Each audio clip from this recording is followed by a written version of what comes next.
12/11/2024. We're in the book of Proverbs out of the Bible. Now we're in chapter 19, verse 1.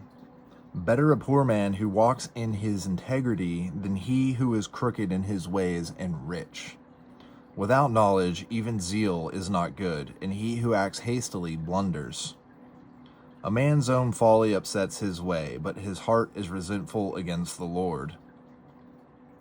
I find that interesting because it's like we get upset about mistakes, and we are human. We make mistakes. We do things hastily. We create these blunders, and these things create resentment towards the Lord, even though he is all forgiving. And so let's find out more. Let's keep reading. Wealth adds many friends, but the friend of the poor man deserts him.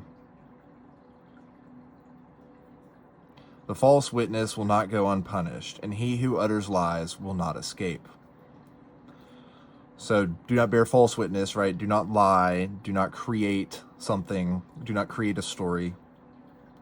Many curry favor with a noble. All are friends of the man who has something to give.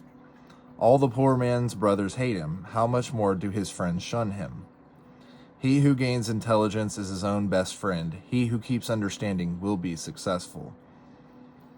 The false witness will not go unpunished, and he who utters lies will perish. Luxury is not befitting a fool, much less should a slave rule over a prince or princess. It is good sense in a man to be slow to anger, and it is glory to overlook an offense. I think that one's powerful. That one's gotten me through a lot, where you're patient, you're slow to anger, you overlook the things that are done wrong to you. You take that evil, you turn it into good, right? You turn it around and you make good from it. You don't perpetuate that evil as best you can. You harness it and turn it into good. And we'll wrap up with these last two. The king's wrath is like the roaring of a lion, but his favor like dew on the grass.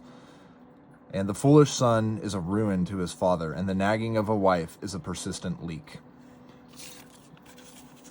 So there's some really interesting verses in there. Some of those are kind of harsh in a way. So it kind of makes me feel sort of foolish in my own way, because I have, had my own past where I've done things, I've strayed from the righteous path, right? And now as I keep seeking to understand and gain intelligence, I am finding different friends. I'm finding different things to propel me through, and it's just better to have that integrity, as the chapter opens up with, instead of being crooked and rich. And so it kind of starts out with rich people who are crooked. It's better to be honest and not have that wealth.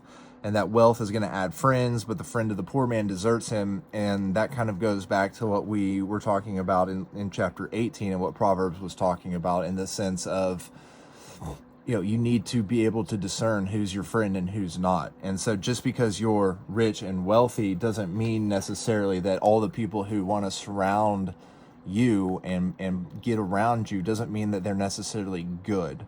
And so be careful of the wealth that you do flaunt. Are you flaunting monetary wealth, or are you flaunting your intelligence wealth? And those who are attracted to your wealth of intelligence, those are going to be the true friends that you need to keep in your life.